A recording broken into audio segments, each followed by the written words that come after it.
Bismillah ar-Rahman ar-Rahim. Alhamdulillah. Wassalatu wassalamu ala Rasulillah wa ala alihi wa sahbihi wa man walah. Welcome to Community Update number, I lost count. What are we, 16?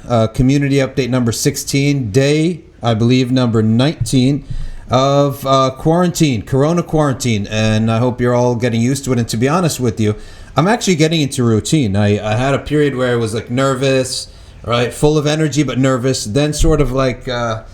not knowing what's going on, how long this is. Then I came to the realization that, hey, this might be a while, so we might as well adjust. And I started actually getting into a positive routine, a good routine. We had some hunches, right? There have been some valleys, and maybe some of you are still stuck in valleys because people take time when they, go into a valley, how deep they go into it and how much they come out of it. Some of the valleys you might go into is, staying up all night.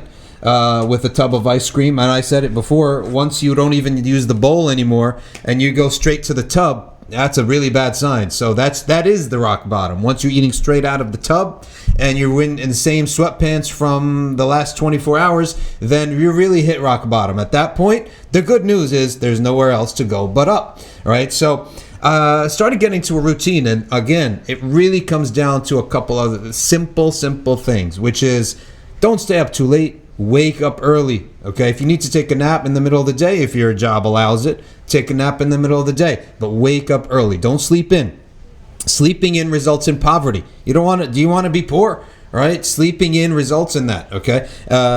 Even if you don't have any work to do, you still wake up early, make istighfar, do something useful with yourself. Nothing you do at that early hour in the day, from like 4 a.m. to 7, 8 a.m. Nothing at that time will be useless. Whatever you do is going to be useful. So wake up early, clean the house, dress nicely. These are some basic things. Try to get some exercise. All right, let's start out with our opening dua.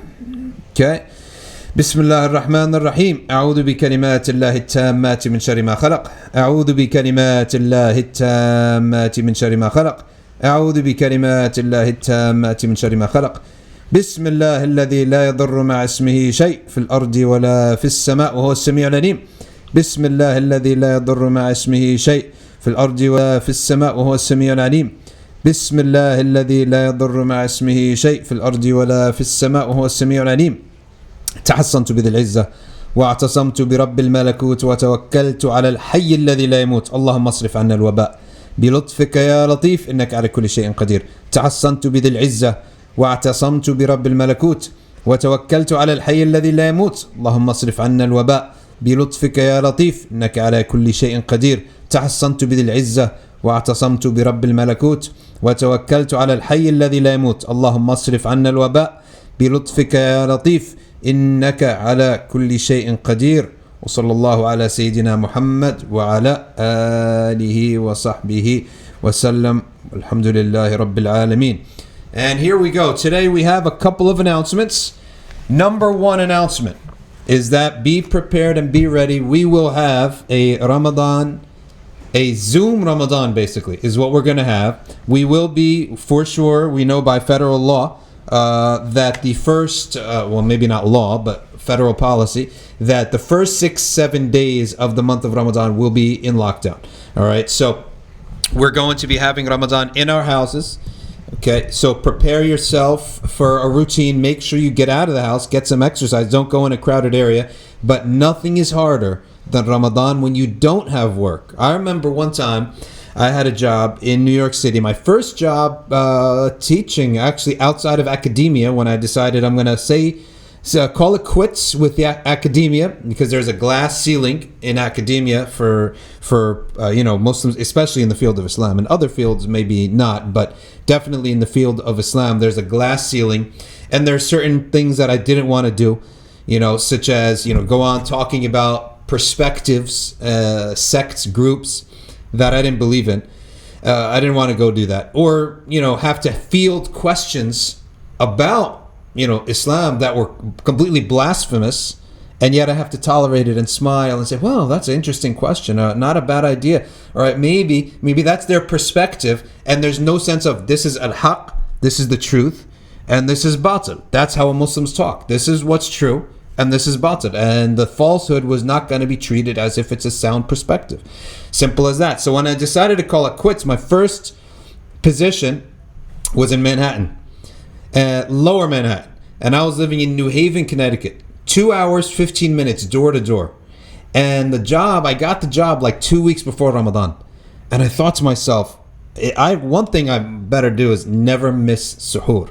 Because this was one of the longest Ramadans. This Ramadan was like the 8:30 p.m. breaking of the fast. All right, 8:30 p.m. breaking of the fast, and maybe what was like 3:45 suhoor. And I said to myself, man, if I miss suhoor in any of this month, and I have to commute all the way down there, and anyone who's ever commuted into a city, especially New York City, and you're going into trains, you're parking your car, you're walking from a garage to a train, from a train to the subway, from subway to subway, right? And then by the time you get to your desk at 9:05 a.m., your collar is wet. You want to wring your collar. You're like, why did I even get dressed at home? Why not just go in sweats, in athletic clothes, and take a shower at the office and change there? That's how miserable the summertime commutes were, okay? And lo and behold, guess what happens? I missed the first night of suhoor. I missed the first night, and I thought to myself, I'm cooked.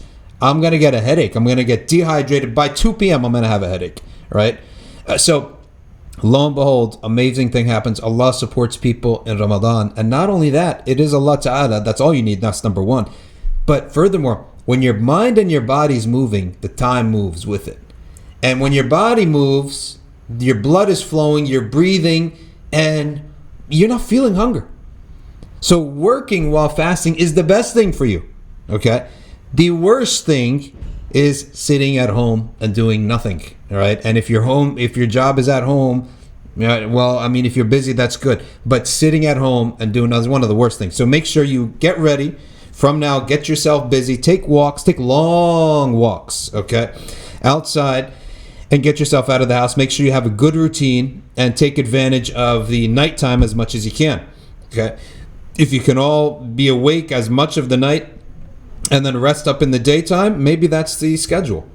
A second point that I want to make is that this is not something that's never happened before. Guess what? This is the original fast. This is the original fast of the Prophet and the Sahaba, is that they didn't have a masjid to go to. In the sense of they didn't have organized Taraweeh prayers. They didn't have the group to encourage them for Taraweeh. They did Taraweeh at home. They didn't go out after Maghrib. They came for Isha. People prayed by themselves in the masjid if they wanted to. Okay, and that was it. So what we're going to is actually something that already happened in the past. It's not something new. That's the one good news. So we're going back to sort of retro. We're going back to that. All right, and we have to rely upon our own himma, our own strength. The word is a very important word called himma. Okay, it's so important, it's unbelievable. Himma is will. It's your own willpower to do something. That this Ramadan and Islam in general, in the lockdown period, it's got to come from you. What we are used to relying on is something called suhbah, companionship. طريقتنا إنما طريقتنا الصحبة. Our path is companionship. All the mashayikh used to say this. Our path is companionship. What's the easiest way to be good? Hang out with good people. All right. What's the easiest way to pray 5 times a day? Many people ask me this. How do I get used to praying? I said, make friends who pray. Be in their company. You'll have no choice but to pray. You're going to go home. You're going to feel guilty. Eventually, one day you'll pray. Right? Or you'll feel the sense of it's the rule of consistency. People like to be consistent. If you hang out with a group of people and they pray, when you're home alone, you're going to want to be consistent with yourself.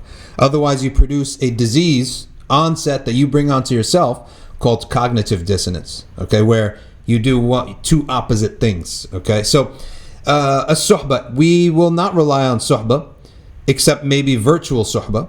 We will have a little bit of virtual suhbah, but our fast, our salah, our ibadah will all be on ourselves. Guess what else? We're not going to have these things which I don't think they're bad personally. Maybe there's a little bit of waste of time in it. It's these dawats, as they say in Urdu, dawats, uzumas, invitations, dinner parties that are pretty big, maybe sometimes lavish, all right? Maybe sometimes there's even competition. Maybe oftentimes there's a lot of socialization. You have to go and talk and chit chat. And I actually believe all this is good, all right? This, I don't have a problem with it, okay? But we won't have any of that. It's just going to be a simple iftar, 30 days in a row with your family.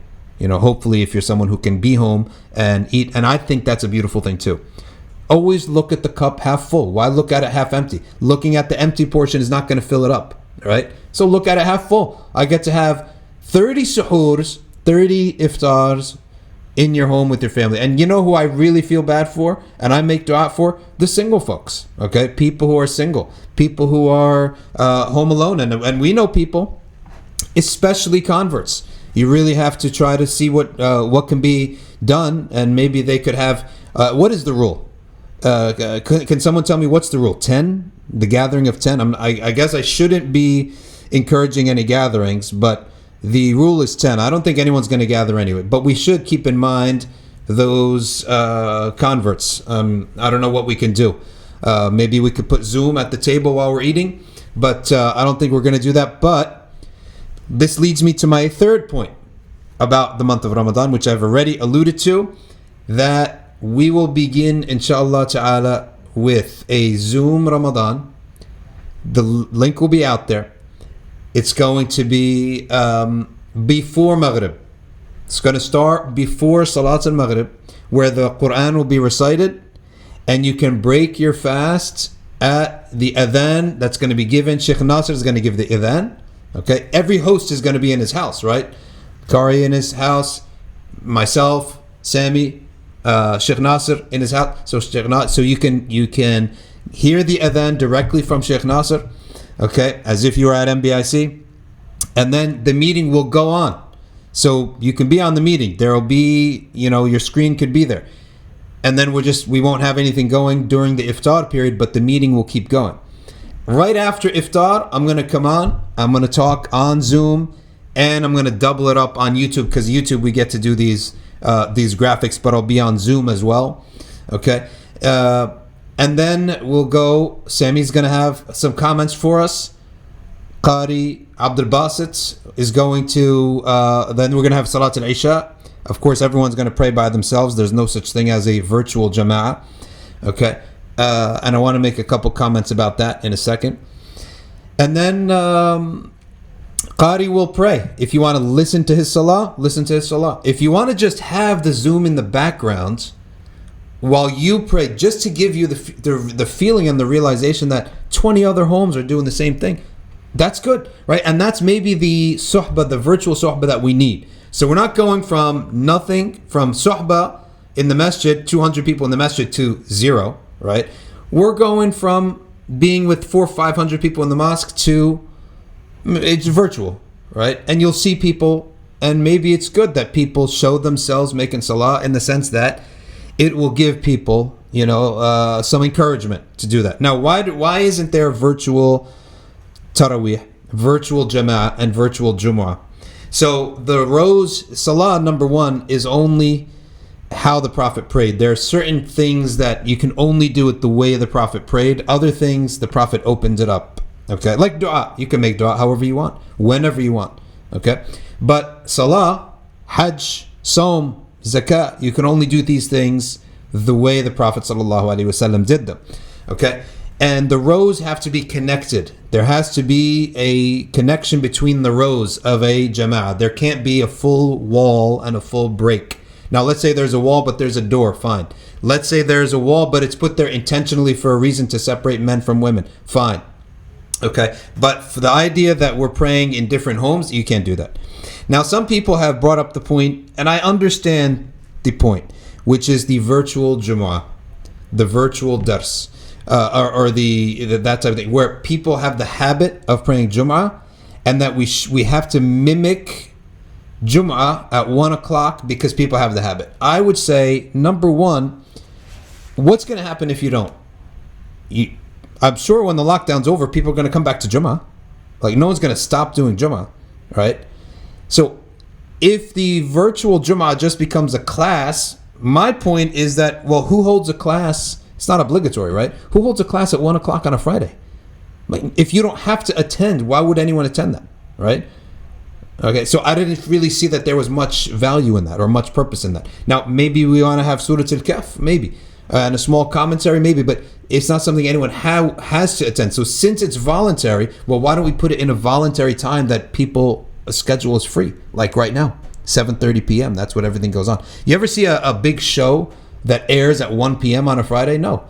Right? No, it's always in the evening. They never play a playoff game, never happens at 1 o'clock on a Friday. There's a reason for that, right? Because it's not the time. So Allah Ta'ala has made Jum'ah just as He made Hajj in Mecca. Nobody would go to Arabia if it wasn't obligatory. So what does that do? That actually purifies the intention, that I'm only going for Allah's sake. Likewise, Jum'ah is at this inconvenient time, right? In the sense that it's not a time, it's a time of work, even for the Arabs. It's a time of going home. The sun is too hot. But Allah has done that on purpose for us to prove we're only doing this for the sake of Allah. There's no other ulterior benefit. Imagine if Jum'ah was on a Maghrib on Saturday. We'd all go out because it's a nice day anyway. It's beautiful. It's Maghrib. We have the day off, right? No, so Allah has made it in a time that your intention is only for Him. And when you do things that are solely for the sake of Allah Ta'ala, then your obedience to Him increases, as opposed to doing things that have multiple intentions, right? Multiple intentions. So it's the rule of obedience. The more you obey in something that you wouldn't ever, the more you go out of your way and into an inconvenience to do something, the more it's a sign of obedience. That's why it's a good thing. So don't think that my saying that it's an inconvenience is a bad thing. No, it's a good thing when it comes to proving our ibadah to Allah. So these are the points that I had very quickly about the month of Ramadan. Now to some corona news. New York City is up to 75,000 corona positive tests. All right, people tested positive. So New York is always the leader in everything in America, and now it's good and bad. All right, and now the U.S. has overtaken, supposedly, China and everyone else in the world for the number of corona patients. And of course, I don't really know if how true these statistics are. We don't know who's telling the truth and who's not. But USA has always been number one, and even in pandemics, we're number one as well, apparently. Now, if you actually, it was interesting because I was thinking how nations tend to reflect eventually. The Prophet said nations tend to reflect their leaders. Now, Donald Trump is a guy. He's emotional more than he's not rational. He's emotional more than rational. When he won in business, he won real big with the Trump Tower, and then the Trump Plaza, and then Trump whatever castle in Atlantic City, and all these things. And then he got reckless, right? He got reckless. I guess I'm not supposed to talk about Trump, but this is just his past history, or about politics. And he got a little bit sloppy, overconfident. And what happened? He bought the Taj Mahal. And the Taj Mahal, in 2 months after it opened, it put him $900 million in debt. His whole empire collapsed in 2 months. Well, what is that looking like now? Right? He went in to something he never did before, and he rolled the dice, and he won big. He defeated every single obstacle he had, and he celebrated impeachment. And then all of a sudden, what happened? Got reckless with Corona, didn't take it seriously. And in just 2 months, everything's collapsed. Job, all the employment, all the economy, collapse. We're mimicking the leader, right? The roller coaster that he went on, we're mimicking it. Now, maybe we shouldn't be talking about politics, but here we go. It just slipped. We could say that. Other corona-related news. Fuad al-Nahdi, all right? A good man from Tanzania, East Africa, of Yemeni, I believe, Yemeni origins, from the Tanzania community of the Yemeni community in East Africa. He was instrumental in building up the community there in London. A lot of activity, a lot of benefit, all right, that he helped bring, and maybe some things you might agree or disagree on, because he was a very strong personality, strong leader. You can't look at him and say anything less than that. You can agree or disagree with some of his policies and some of his concepts, but he was a strong leader. He was a good leader for his people, and he was instrumental in building up a couple institutions. One of them was something really exciting back in the day called Q News, one of the first Muslim magazines. It was really good. I actually had an article in there one time. They actually put me on the. I was with Habib Ali on the cover one time of that, and I asked them to take it down because I was in one of those zuhud type of phases where I wanted to be, kept out of the public light or anything. But they were really good people, and he has passed away from coronavirus. So may Allah Ta'ala give him Jannah. May Allah forgive him of any of his wrongdoings and take him to account by the best of his actions. One of the best things he did was he brought a lot of mashayikh from the eastern countries to London, so people who couldn't travel could meet them and see them there. Other corona news: our brother Maliki Click, alhamdulillah, did not have corona. He had bronchitis, which means that he has to be extra careful. If you have anything of a health negative, you have to actually make sure that you stay away from coronavirus, because the way that the corona work, the reason it's called corona is because that's a Spanish or Italian, I don't know, for crown. And the spikes that come out of this virus are they're little spikes that come out of it that latch on very quickly, unlike other viruses. So they latch on and they start to cause harm to the person. And corona means crown. So these little crown-like things, imagine like the opposite of a crown, it's like a spike. And COVID-19 stands for coronavirus disease number 19, because there are other strains. This is the 19th strain. All right, corona is something that existed. So everyone knows this existed for decades, but this is the 19th, I guess, strand or whatever you want to call it. And I would venture to say that it is developing still, because recently a 13-year-old boy in England was killed by this virus. So we were being told that it doesn't affect youth. Well, it does affect youth. Here, a 13-year-old boy died from coronavirus. We have a number of doctors working extremely hard. Make dua for the doctors. They're just busting their chops day and night, working for the in the hospitals. Someone is saying here, COVID-19 is from the year 2019.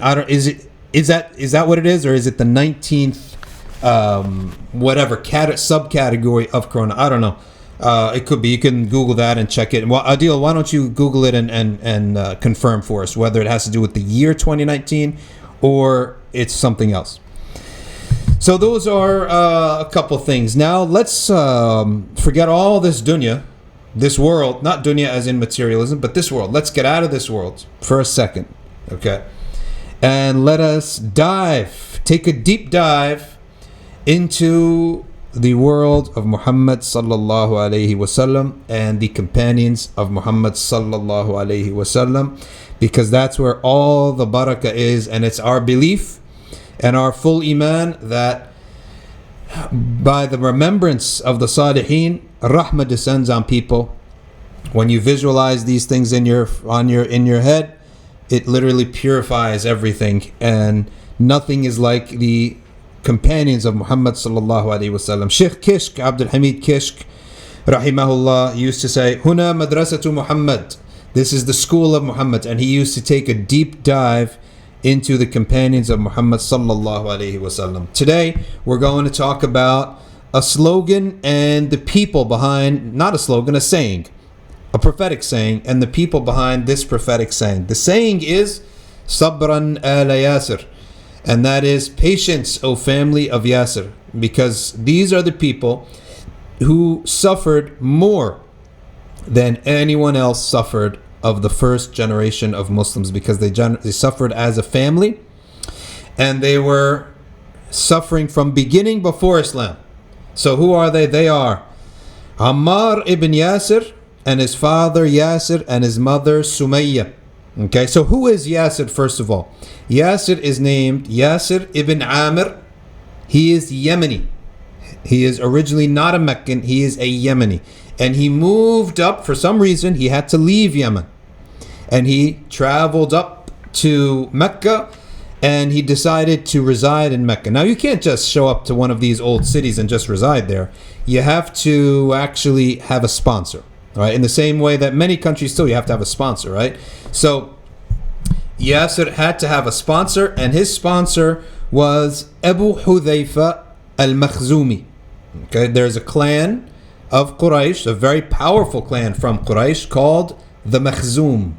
Okay, and a man by the name of Abu Hudhayfa was the chief, and Yasir was going to work for him, and he developed a type of relationship with him, and he said, I'll sponsor you. Now, because he was what's called a mawla, he wasn't protected as well, he wasn't inheriting anything, he wasn't well connected, and as a result, he was from the poorer part of the society of Mecca. Okay, he entered Islam, and he ends up marrying. Before he entered Islam, he wants to get married. Now, who is he going to marry? A mawla doesn't marry an elite woman from the tribes. He's not going to marry a woman from Quraysh, but he can marry one of the slaves of Quraysh. So the Makhzum clan had a slave girl. Her name was Sumayya. She was bint Khayyat. She was an African slave girl. She was from East Africa, and most of the people came from East Africa through whatever wars or slave trade. Well, Yasir married Sumayya. So Yasir from Yemen and Sumayya from East Africa, both very poor people in the community. Now, if you notice, Sumayya is a very, very popular name in East Africa for this reason, because she is, she's one of the most important Sahabi from the women, right? After Ahlul Bayt, right? From the Sahabiyat, who can you argue is more important than Sumayya outside of Ahlul Bayt? She's the first martyr in Islam. Okay, so they're proud of that, and they have the right to be. So this is why you find a lot, especially in Somalia, the name Sumayya is very popular, right?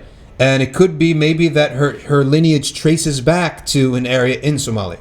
Allah Alam, maybe someone wants to research that.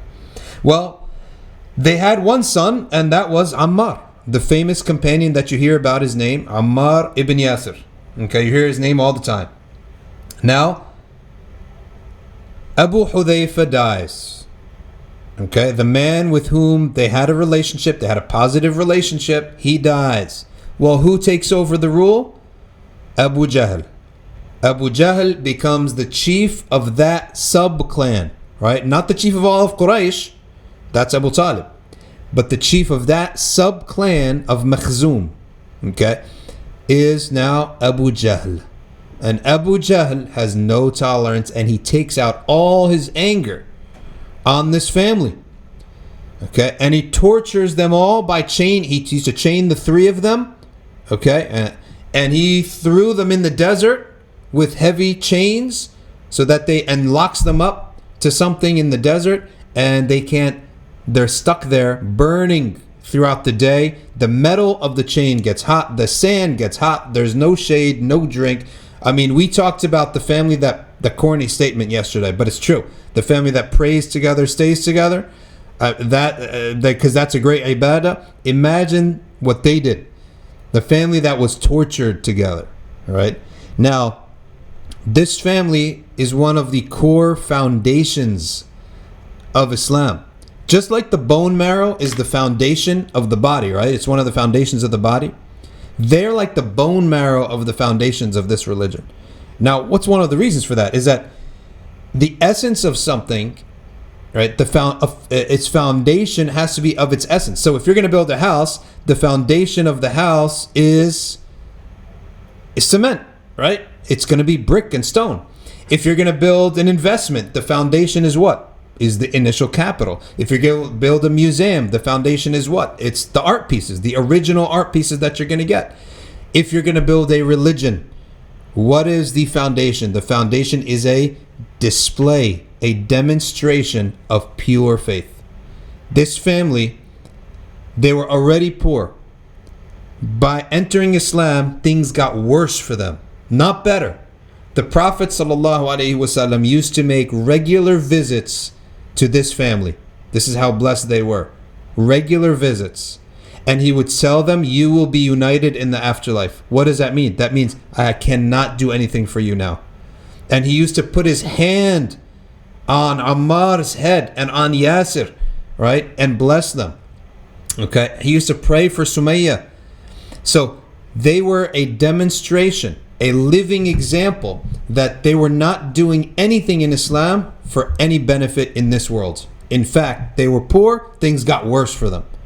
Okay? They were already this family negates any idea that Islam, the Prophet came with a leftist revolution for the poor against the rich.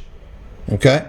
And merely the oppressed against the oppressor. Yes, those things are there, but that's not the basis of the religion. Those things are definitely there, okay? But it's not the basis, because if it was the basis, it would have made no sense for this family to do it, to enter into Islam. They had no benefit, right? I mean, imagine someone comes and says, all right, let's get out with the oppressors and let's bring something, but you're not going to get it. You're not going to get any justice yet. Well, then what's the point of the movement? So that goes to show, they show that they entered Islam for sheer belief in Allah and His Messenger sallallahu alaihi wasallam. Pure belief, nothing else, no benefit, not even justice. The Prophet could not promise them justice in this life. Okay? He kept telling them, you'll be united in the akhirah. Abu Jahl, now just to go to show you, torture is not just physical. There's mental torture too. And Yasir, many people say, Sumayya, we know how she suffered. But Yasir didn't. What did Yasir suffer? Yeah, Yasir was tortured. How was he tortured? Him and his son were both tortured by fire and by water. Him and his son were tortured by, they would take torches, right? Like a big piece of wood, okay? And oil at the top and create a fire. And they would go, tie him up, and then stab him, tap him with the fire until their body would be blotchy with burn marks. Okay? And other times there were some wells that were no good to drink from. Now maybe the water tasted bad. Not every well you can drink from. And they would dunk them and then cap the well until they would be slamming on the top of the well to try to get out of it. But Yasir and Ammar had to suffer in another way. What kind of suffering is it when a man has to watch another man torture his wife? So Sumayya would be tied up, Yasir would be tied up, and he would have to watch Abu Jahl poke spears at Sumayya. And Abu Jahl, how did he end up killing her? Sumayya had fallen down. He's torturing her one of these sessions, torture session. She had fallen on her back. Abu Jahl went to spear her in her stomach, in her abdomen. The spear slipped and it went between her legs. And she was speared by a spear between her legs, and she bled to death. This is how Sumayya died. You're asking yourself, why would this happen to such great Sahaba? This, in fact, is the greatest display of Iman possible. You cannot display more purity because there's no benefit. They are not getting any worldly benefit from this. Remember what we said about Jum'ah. It's not the time for gathering, right? And Hajj, Mecca, Arabia is not a place anyone wants to go to. But Allah has made that time and that place just so that we can prove we're only doing this for Allah's sake. Likewise, Sumayya, only doing this for Allah's sake. Okay? Because she was poor, she lost her security, her safety. Okay, everything by Islam. It goes to show it's pure belief, nothing more, nothing less. Okay, absolute pure belief. And she bled to death. And Yasir, as a man, had to watch another human being, Abu Jahl, do that to his wife. So you go and see that is worse than any torture you could do to him. To have to watch that and live with that. Now, do you know what it means for a man he can't protect the women of his family? What kind of man is it then, right? This is psychological torture. I was just talking to some brothers, You know that? Do we know how to protect ourselves? We have to be able to protect ourselves. Now here's Yasir and Ammar both watching this happen to Sumayya. Okay, and Sumayya at the time was not young; she was a little bit older. Okay, so she was weaker. And when you do that to an older woman, it's more cowardice on the account of Abu Jahl. It's complete cowardice. So Ammar used to faint. And one of these times, Abu Jahl came up to Ammar. His father had died, and now Abu Jahl, all he had, him and his friends would come in for torture sessions of Ammar. And they would, again, their favorite thing to do was to take the torch and literally torture, right? And they would dab him with the torch. One of these times, he was fainting. He would faint in and out of consciousness. So one of the men smacked him, slapped him, and said, I want you to say, Lat is your God. Uzza is your God. And he was just so out of it that he just was repeating whatever was said. The torture was that bad. And there was a beetle. And so he took his head, slammed it on the ground, and said, look at that beetle. Say that this beetle is your God. And he said, this beetle is my God. Then they laughed and they threw him. Now Ammar wakes up from the torture. He's besides himself, absolutely besides himself of how he gave up his religion. And this is what he thinks. He thinks he gave up his religion. This is the iman that people had, right? This is the iman that people had. He thinks that he's a kafir now because he said those words, and he starts crying and weeping and weeping. And then what appears in front of him? He looks up and he sees a man in front of him. This man is beaming, all white, and his face is glowing. He's never seen this man before. And this man helps him up and shakes his hands, and he says, congratulations to you, a man whom Allah is pleased with, a man of paradise who will meet his mother and father in paradise. And then Ammar now is completely besides himself. What was that? He's now crying and he doesn't know what happened. Did he do wrong, or he just had this amazing experience? Okay. Then who comes next? Some period of time later, the Messenger of Allah sallallahu alaihi wasallam. And Ammar runs to him when he sees him, and he says, "O Messenger of Allah, I have to tell you something. I have to ask you something." The Prophet sallallahu alaihi wasallam says, "Stop right there." He said, "They grabbed you, they tied you, they burned you, you fainted. They made you say this, this, and this, and this. You said this, this, and this, and this. And now, Ammar is just like besides himself. He's like, the Prophet knows what I said. And what's going to happen? What is he going to say? Am I out of Islam? Am I going to go to hellfire for this?" And then the Prophet ﷺ continues. He said, "Then Allah saw all of this from above 7 heavens and sent you one of his noble angels to congratulate you on passing this immense test, and you are one of the people of Jannah. O Ammar, if they ever torture you again and tell you to repeat those words, repeat those words." He said, "O Messenger of Allah, I'm not guilty of this, saying those words." He said, "Because I was going to be killed. I was completely out of it. I was going to be killed." Prophet ﷺ said, "How do you find your heart?" He said, "Filled with iman." He said, "Nothing is taken to account of a Muslim when he's under force, under duress." And the Quran was revealed for him. Okay? إِلَّا مَنْ أُكْرِهَ وَقَلْبُهُ مُطْمَئِنٌ بِالْإِيمَانِ. All right? The words of blasphemy are never forgivable, except when you are forced, but your heart is fully at peace with iman. So Ammar ibn Yasir is the one who the verse was revealed to, that when you're forced and it's completely out of your control, okay, then nothing you do of blasphemy is taken against you, okay, is counted against you. Nothing counts against you, just like the situation of Ammar. And what is duress? Duress is life and death, which we call darura, or dire need, which is like loss of a limb. You could go blind, you could lose a hand, you could lose your ability to walk, you could lose an organ, you could become homeless. Anything that is, we call it life or limb.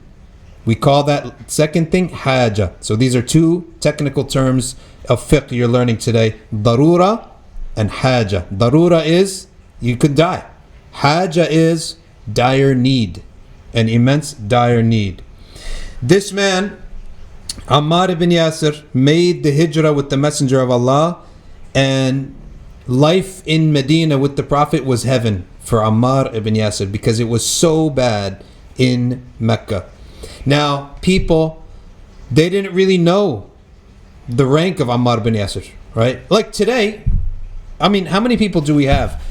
Today, how many people do you know in your life? I mean, we got 39 people here. We have a lot of names here. All right, Haris Amin, Rafiq Gul, Abdul Hay Sallu, Sarfraz M, Nadia Pranik, Shez NJ, Adil Khan. Do we know?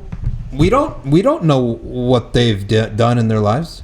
We don't know, right? They may be, done heroic things in their life. They may have been through and been patient through hardships that you can't imagine in your life, right?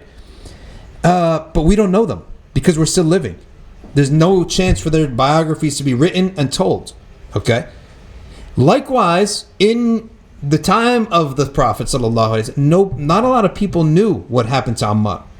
So a lot of times people would not give him the respect that he was due. And so the Prophet used to defend him, sallallahu alaihi wasallam. Prophet sallallahu alaihi wasallam used to say, whoever angers Ammar has angered Allah. That's it. One time there was a dispute between Ammar and another companion, right? The Prophet ﷺ did not arbitrate the dispute.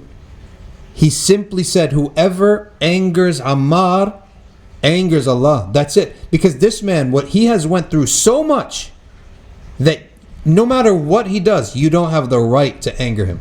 All right? And this is very much like the fiqh between child and mother, child and father, right? They've done so much for you. No matter how annoying, maybe wrong they are, you don't have the right to anger them or to make them sad because of what they've done for you. It doesn't mean they're always right, but you don't have the right to upset them. Okay, so it's the same concept with Ammar ibn Yasir. Now, going to show you, Ammar eventually suffered another thing. In one of the battles, he lost his ear. Right, his ear, the cartilage part of his ear was cut off, and so eventually, as new people came into Islam, he would even be insulted at that time. And they used to a man one time called him, one-eared, right, one-eared one. And Ammar, at this time, he turned around and he said, "This is the best name that you can give me, right? You've insulted me by the body part that to me is the most dear. It's the body part that was taken in for the sake of Allah, right? So that body part, I hope for it to testify for me on the day of judgment, because it was taken from me in the sake of Allah. So it's going to testify for me. It's my witness on Yawm al-Qiyamah." That's how he answered people. The man, Iman to him was a reality. It wasn't a perspective. It wasn't a take. Okay, it wasn't a faith. It was a reality. It was a complete haqiqah. Okay, Ammar went on to be appointed by Umar ibn Khattab to be Emir of Kufa, and he was the governor of Kufa. Okay, at one point, he was the governor of Kufa, and he ruled over those people for some period of time. And there was a period of time where one of the companions said, it was Khabbab. He said, I recounted the first seven Muslims. And I look today, we were so poor back then and so tortured. But I realized today all 7 of them are governors of cities. Right? Imagine being the governor of a city. Right? He was the governor of a city. Khabbab was governor. 7 of them became governors of cities, right? And he was a governor of a city. And when that man called him a one-eared one. Okay, hey, one ear. Right? You see if someone gets glasses, you call him four eyes, right? He has got buck teeth, you call him buck tooth. Right? These are the old school, names people call each other. Well, he didn't have an ear, so he called him, hey, one ear. All right? Ammar was the governor. He didn't punish him. He didn't say anything except, you call me by my favorite name. The Prophet ﷺ said, Ammar taqtuluhu al-fi'atul baghiyah. He will be killed by the oppressive, rebellious party. And so the Prophet ﷺ is alluding to a future conflict between Muslims. In this conflict, there will be one party that is correct and on the truth, and another party that is a rebellious party. Now, what's the opposite of a rebel? The rightful ruler.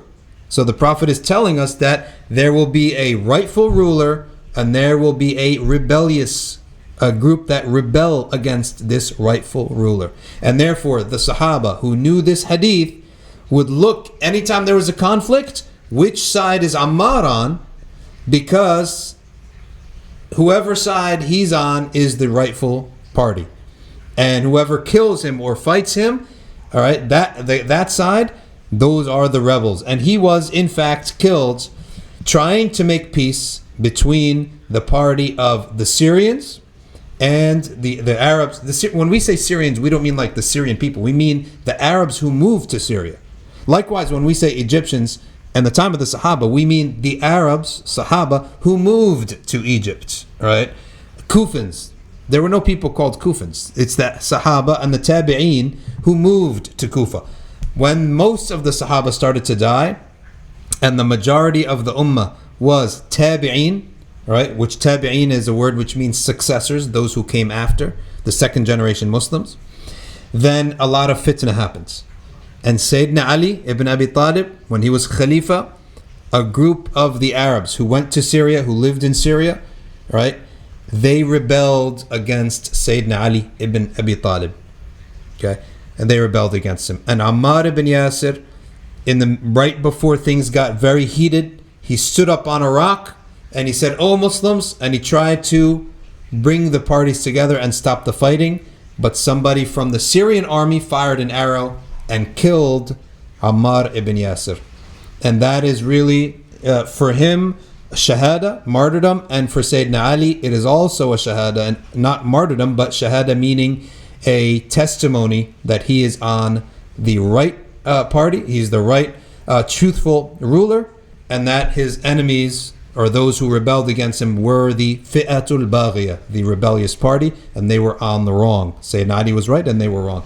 So that's how we know that Sayyidina Ali was right in those conflicts. Sayyidina Ali faced 3 civil wars in 5 years, all right, that he ruled. All right. So this is it. We're finished here, alhamdulillah. Let's now turn to our comments and our live chat. Okay, and I encourage everyone, don't be shy, talk, say what you have to say in the live chat. Let's see what's going on here. All right. All right. Malki Click says, Assalamu alaikum. Inshallah, everyone is healthy and safe. Allah give us all afiyah. Ameen wa iyaka. Harris Amin says, Assalamu alaikum, everyone. Assalamu alaikum all. Alhamdulillah, you're well. Yes, alhamdulillah, that he is well and he's doing good. And Harris Amin as well, inshallah. He's an eye doctor. I don't think that the situation yet has caused them to pull the eye doctors to become internists. I don't even know if that's possible. All right. Nadia Pranik, she's a nurse. So she is probably very, very busy. Okay, so if I'm not mistaken, she's a nurse. So she's probably very busy. You want to give us an update on what's going on in the hospitals? Okay. All right. Alhamdulillah. Surfraz M. Assalamu alaikum. Alhamdulillah. He's saying something good about our programming each night. Our whole family enjoys it together. All right, good. Alhamdulillah. Great to hear. Surfraz M, where are you from? Are you from Jersey as well? No. Rafiq Gul says, Jazakumullah khairan wa iyaka. Right? Haris Amin, all public gatherings are discouraged, which is including any allusion to people who are alone getting together for iftar. Just log into the Zoom is better and safer for you. Okay? Shez and Jay, in Mecca, you'd have a ton of walls, but people are still praying together around the area. Yes, those are fine because there's still, okay, it's not a virtual jama'ah. There's still that is a darura, a necessity, and it's an overflow, and it's something that is unique to that mosque particularly. It's an overflow, and it's a necessity. So it's not like a virtual jama'ah would be, I mean, you have roads, you have highways, you have like different townships, so that's why it wouldn't count. Adil Khan says, was Abu Jahl able to torture and murder publicly without any repercussions? Yes, they were under his care, and as a result there was no one else to take care of Ammar bin Yasir. Like there were no courts back then. Your tribe was your court, right? So they were under him. They were basically as if they were his family. They were under his authority. So he was able to do that without any repercussions. Okay, MBIC. Stay updated. Follow MBIC on Facebook. Subscribe to the newsletter. Can we please put the masjid donations? Now the masajid need donations, and if you want to put in $5, $6, $2, right? You can do that. Nothing is gonna stop you, and you do some tijara with Allah. 3, 2. Of course, you should give to your local masajid too. But if you're in the area, drop $4 or $5 into the link, and that will help the masjid keep up everything. GQ Ashik, what a name! All right, he's apparently a hip guy. He's GQ and he's a lover of the Prophet sallallahu alaihi wasallam. All right, he says, Assalamu alaikum. Based on the talk, is there more reward for attending Jummah in a non-Muslim country as opposed to in a Muslim country where Friday is a day off? As a general rule, anything where there's ghafla or hardship, whenever you do it in that period of time, there's a greater reward if there is. So it's not about being in a non-Muslim country per se, but it's maybe the idea that there's more going against you, and there's more effort to go to Jummah. There has to be put forth. You have to take a day off, maybe, or not a day off, but time off. You might have to negotiate it. So if insofar as there is a degree of tension, there's going to be a greater reward. So I won't say that it's just because it's a non-Muslim country, but I would say that the general rule that whenever there's tension, which we call in Arabic haraj, tension, okay, and that you have to fight against or pull against or push against, there is going to be a greater reward, right?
All right, let's stop here. Alhamdulillah, nice hour, 54 minutes on the nose.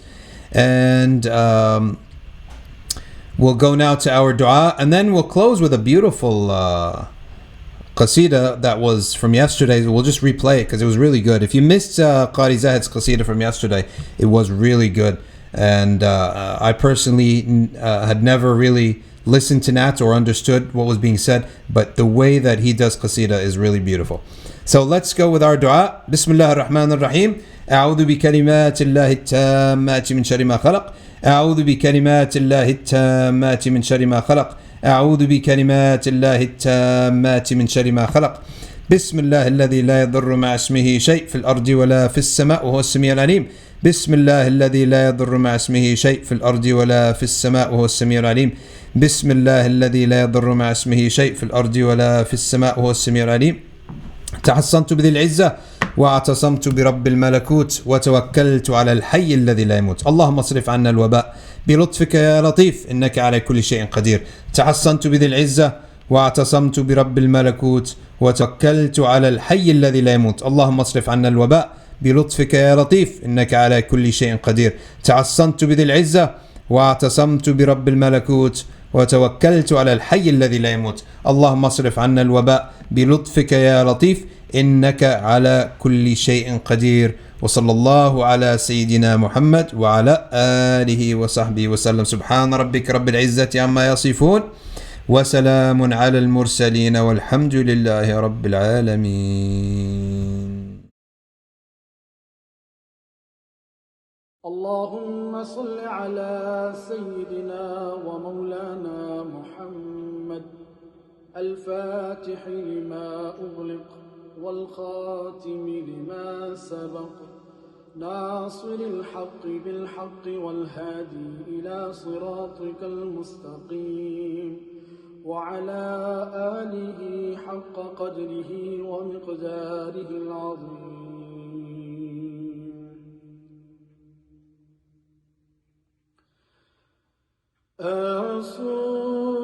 الصبح بدا من طلعته والليل دجى من وفرته.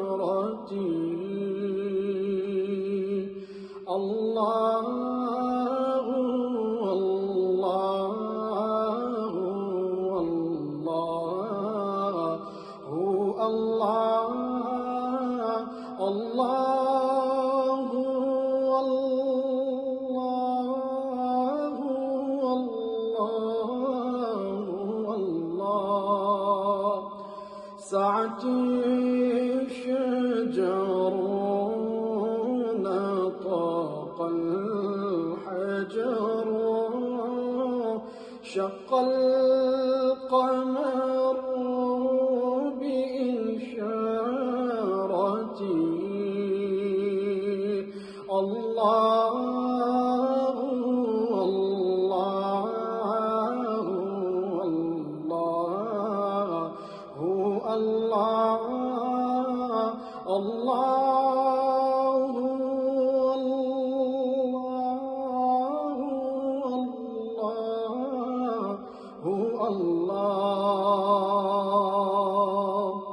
كنز الكرم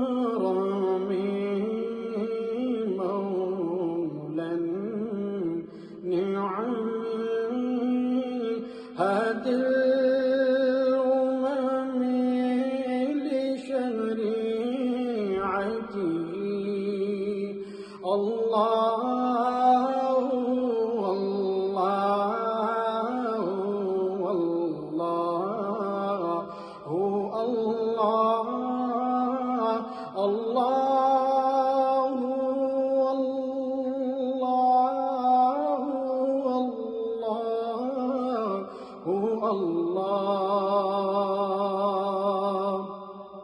أزكى الناس بي على الحسب كل العرب في خدمته.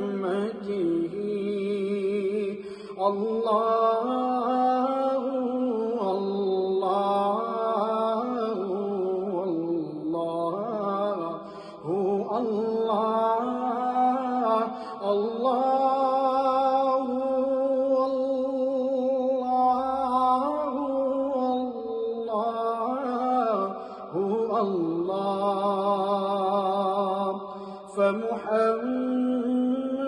فمحمدنا سيدنا فالعز لنا لإجابته الله